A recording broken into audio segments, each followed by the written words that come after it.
we have a very robust situation out there in the world, right? First, we had a presidential election and not everybody agrees who the president is. And then we had a vaccine and now we're having a shutdown. And that's all in the same like 1.5 week period.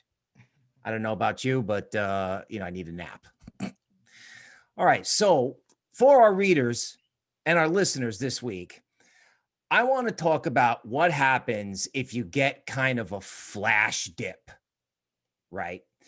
So I'm going to go through the markets and I'm going to talk about like what happens under certain scenarios, but I want you to remember this. Okay. This is very important because crypto is going to be, or could be, super volatile. Just keep telling yourself, I'm not too early and I'm not too late. You are right on time for the future of crypto.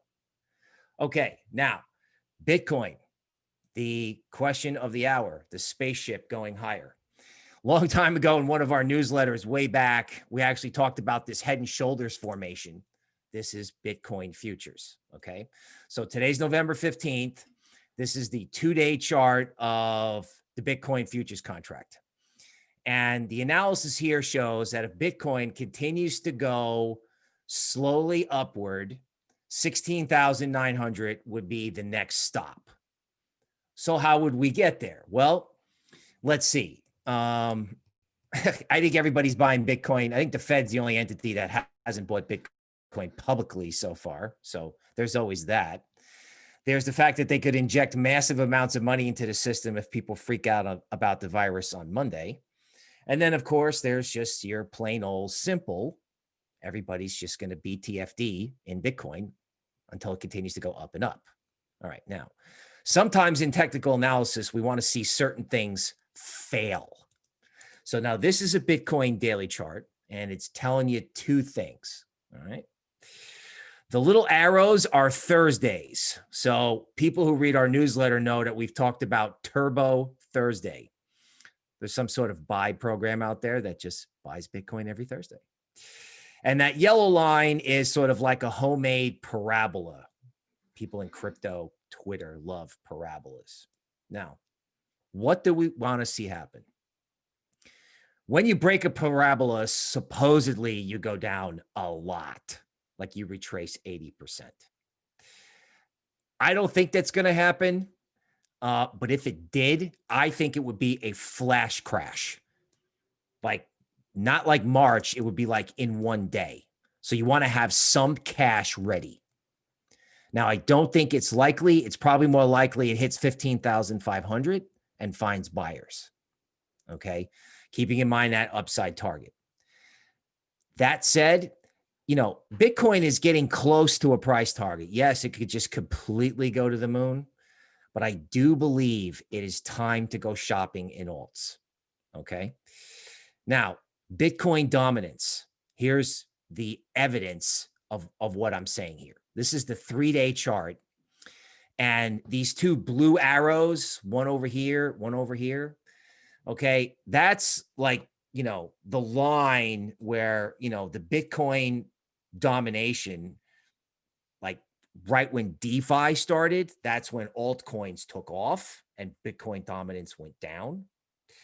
So the question for the show is, will Bitcoin continue to dominate? Maybe. Or maybe it's time to use a dip like tonight, to try some altcoins, right? Because Bitcoin could go to the moon, but I am starting to wonder if people are getting a little bit too bullish Bitcoin and alts are sort of like super underappreciated. I saw one tweet where a guy said he was upset because the altcoins that he wants to buy weren't dumping enough tonight. And I think that's really interesting. Okay, let's talk about Ether, right? Because we can't talk about altcoins without talking about Ether. Now, again, it's November 15th. This is a 20-hour chart, which is kind of a chart that it gives you like a similar 3 o'clock close like the stock market. So it's kind of nifty. Now, what we're seeing is Ether is approaching, say, the 430, 440 level. So if you're watching this in a couple of days, if 430 is holding its support in ETH, everything is okay. All is well, and it's probably going to go higher. But if there's some sort of event that says ETH smashing through 430, then the market's got a problem most likely related to some shutdown fear. For example, University of Michigan sent home all the college students today. They got 48 hours to get out. It's a lot of kids. All right, now let's talk about shopping. If Bitcoin continues to go up, right, I like to believe there's a positive Bitcoin scenario. I just like to believe alts can do better. I'm wondering if either 57 or the Christmas dip in Litecoin at 50 would be like the ultimate place to buy in. 50 is the 62% retracement of this whole run up. And as one of our guests taught us, because in TA, right, I'm always learning. You have to be always learning. The 62% retracement of any move is a critical support point. So if there was a flash crash, you might consider Litecoin. Now, going back to the joke that we always make on the show, what's the only reason to like Litecoin? It's the fact that no one likes Litecoin. Now, that's not totally true anymore. Totally, right? Because if Bitcoin continues to go up, everybody streams into PayPal and Coinbase, the non-crypto audience, the noobs, the legacy people, may see a visually enticing price, say $55, $60, and figure, oh, Litecoin, it's just cheap, faster Bitcoin. Like Bitcoin is gold and Litecoin is silver. Now, to a crypto audience, ridiculous. To a legacy audience, not ridiculous. And given the fact that Litecoin can smoke higher, if there was a flash dip in this thing below 60 or to 50, because again, people are going to be watching this into next week. So I want to make it as evergreen and as useful as possible. So don't forget about Litecoin. Now, everybody brace yourself. What about Ripple? Okay. I had to ask my boss for permission to say, what if I wanted to be constructive on Ripple? Like, would our Twitter blow up? You know, what would happen? Okay. So first, let's talk about the chart. What has Ripple done? Nothing. That's both good and bad. Okay. Ripple is at 25 cents and support is at 0. All the upside is there if it can move. Now, two things are happening in Ripple. One, a head and shoulders bottom could be developing, could be. And it's also, if you look at this black arrow here, it's done a breakout by moving sideways. And it's up a couple days in a row, right? It's got kind of a little bit of a bid to it. Now, let me ask you something. What is Ripple? Well, crypto people don't like it because it's blatantly centralized, but it's fast. And it looks cheap visually. Again, remember the noobs that are coming to crypto, PayPal, Coinbase, etc. Now, here's something radical, because I always like to do something on the show. It's a little bit different. Ripple, what happens if a central bank decides to partner with Ripple somehow, because it's centralized, to start testing Ripple as a form of payment or a possible like private sector, public sector alliance? Let me say it another way. Everybody thinks central bank digital currencies is a great idea. Okay, it's a great idea. It helps people onboard to crypto. You know, we've talked about governments using them, you know, like instead of giving people handouts that they can open up stock accounts with, that they could give them a digital dollar that they could only use for consumer staples or medicine. Well, what about Ripple? It's centralized, just like a central bank digital currency. So if centralized digital currencies from governments, because we all know governments know everything, right? Whatever. Central bank digital currencies from governments are okay. What about a centralized digital currency in the private sector? I mean, it's totally underappreciated. It has a half decent chart, and no one talks about it, right? Like everyone's left the Ripple army probably to join the Link Marines for good reason. But I just think that sometimes on the show, we think about value plays, and, you know, hopefully Ripple is not at 15 cents, you know, 20 minutes after the show ends. But I do think that this is just something to take a look at. All right. Now, let's go to macro. Can you believe they're going to talk about shutting the economy down again? Have you seen the details of this vaccine where it has to be refrigerated at negative 90 degrees to be delivered and stored and shipped? You know, just for your information, like ice cream at the store is refrigerated at negative 20. So refrigeration trucks can move negative 20 to move ice cream around. Who's got the infrastructure to move negative 90?